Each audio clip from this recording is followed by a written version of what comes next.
Hi, so this is a recording of a talk given by Terry Gilligan, but being revoiced by me, Cassie Rust, because I have the recording technology.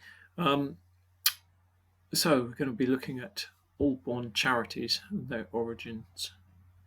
So let's make a start. So in the church, there's this tablet of donations to or settings up of charities. So you can see 40 shillings every year to the poor of the parish. I guess that really means there must have been quite a large sum set behind that to be able to generate 40 shillings. And then you go to a slightly more constrained system of donating money, and the interest, whatever that is, goes towards the purchase of coats and gowns to be given to certain poor. So certainly back in the day, charity was very much more concerned just with support of the poor, not all the multitudinous different topics of charities that we have now. So certainly here, charity equates to various support and help for the poor. You can see in 1871 we start getting towards supporting a school. So by the Victorian times, people are thinking about a bit more than just support of the poor. But of course, before the welfare state, any support of the poor was really needed.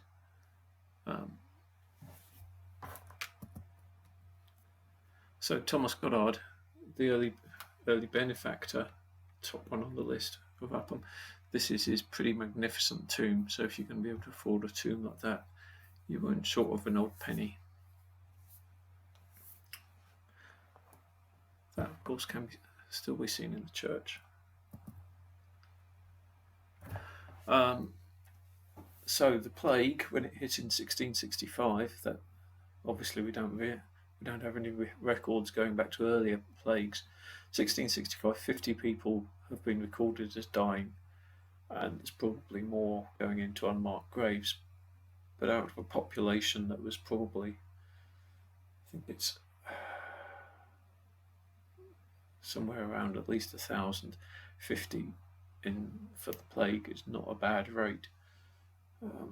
Although obviously for the 50 it wasn't great. But anyway, so a grant was made to help the families because you probably lost breadwinners and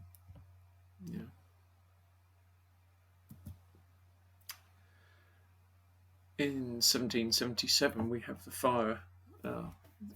If you're interested in learning more about the fire, remember that there's another talk that I've recorded about fire in Aldbourne. But after the 1777 fire, an appeal went out, and something like, I think it was £3,000 was gathered in to help the people. So it was distributed according to need, not just according to loss. So the people who are more well off got a smaller payout. The really well off didn't get any payout at all, and the poor got much closer to a full payout. You'll see there that in the middle of the clipping that the loss amounted to £10,000. So what was retrieved, well, what was given, and the appeal went nationally.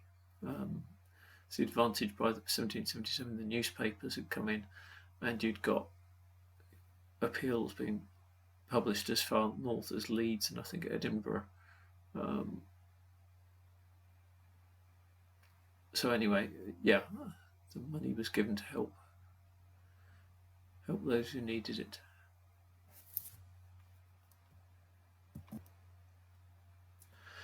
They didn't spend all the money on helping people directly. They purchased Adam and Eve, the two fire engines that you can see in the church these days, with some of the money as well as a preventative. They did get used on a number of occasions. As I said earlier, have a watch of the fires talk if you're interested in that. So while we're helping the poor, or sort of handling the poor, because a workhouse doesn't seem entirely helpful possibly, there was an act passed, and this is the wording of it, in 1800, that we should have a workhouse. Now obviously this was not a huge big workhouse like the later ones that you saw in the bigger towns. This would have probably been not much more than a poor cottage, and it may have been mainly for the distribution of monetary aid to the poor, rather than actually insisting that people lived in the building and did low value work for very little money.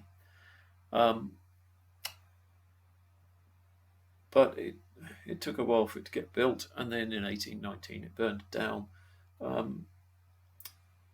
Records indicate that it was near the junction of South Street and what's now Oxford Street. The Act didn't actually get repealed until this century. So for most of the preceding 2 centuries, we were just ignoring the fact that we were supposed to have a workhouse.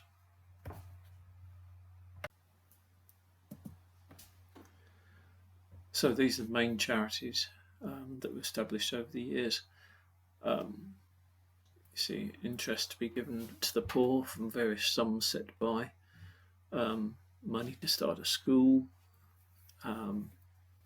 interest on a sum set to be given to a school. People understanding in the 19th century that education can help lift people out of poverty. The Wentworth charity, the 2 oldest agricultural workers get interest of £200. Goldsmith charity, interest of £200 given to the poor, and then 59, the sickness fund was set up.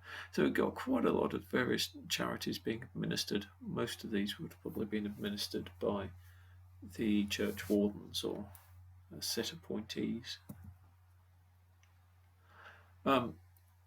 So that sort of number of charities led to an inquiry and a full document of all of them. So I've got pages of it here. I'm not going to insist on reading it all out.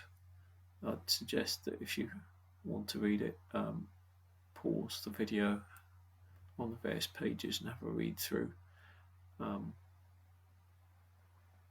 If that doesn't work, contact me and I can get you the images.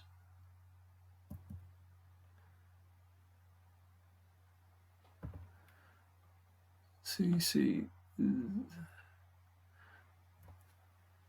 there in the middle we've got gross income off 4 of the charities was coming to £11 2 and something pennies. Not an insignificant fund.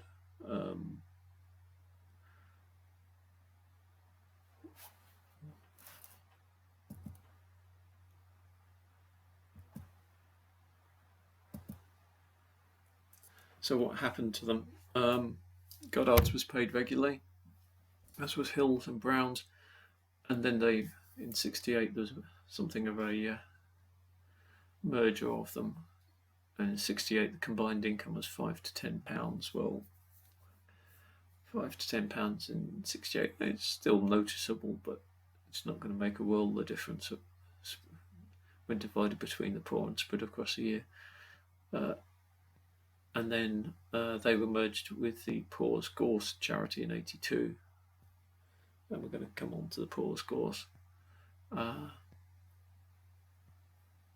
then Goldsmiths was merged, and the John Brown one still survives, giving a bit of income to the school.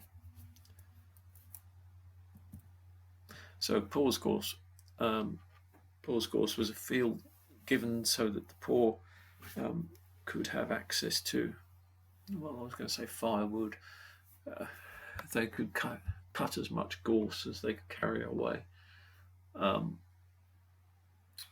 which is, you know, I don't give them a wood rather than gorse. Gorse seems to be a fairly sort of harsh thing to have to gather up. Anyway, so if you head out to the south of the village, past the football pitch, up the track there, you'll pass a field on the right just before you get to some trees. That is Boar's Gorse Field. These days, there's only 1 or 2 gorse bushes along the edge. But that's where it was.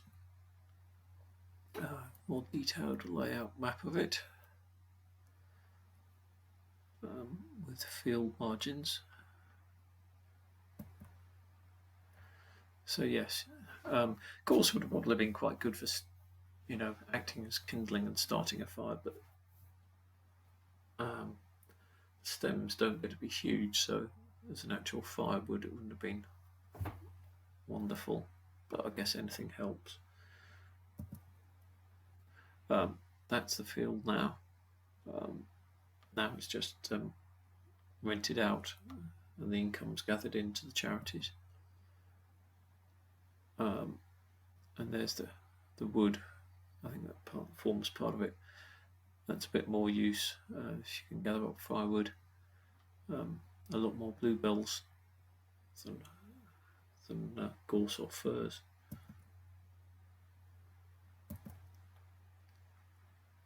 And yes, there are oak trees up there.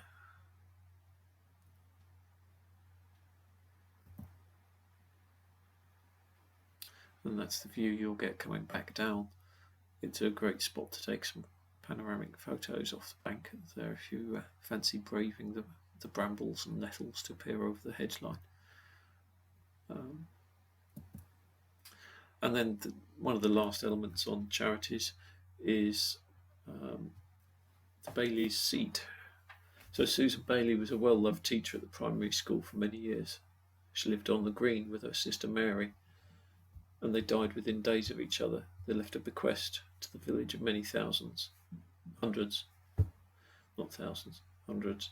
And the council decided on putting a seat on Southwood Triangle, a favourite spot of the Baileys, close to where there was an original seat. And that's there now, and the area's been maintained nicely. And so, yes, you can admire the view from there. And that's the end. Thank you for listening, and watch out for our next video. Thank you.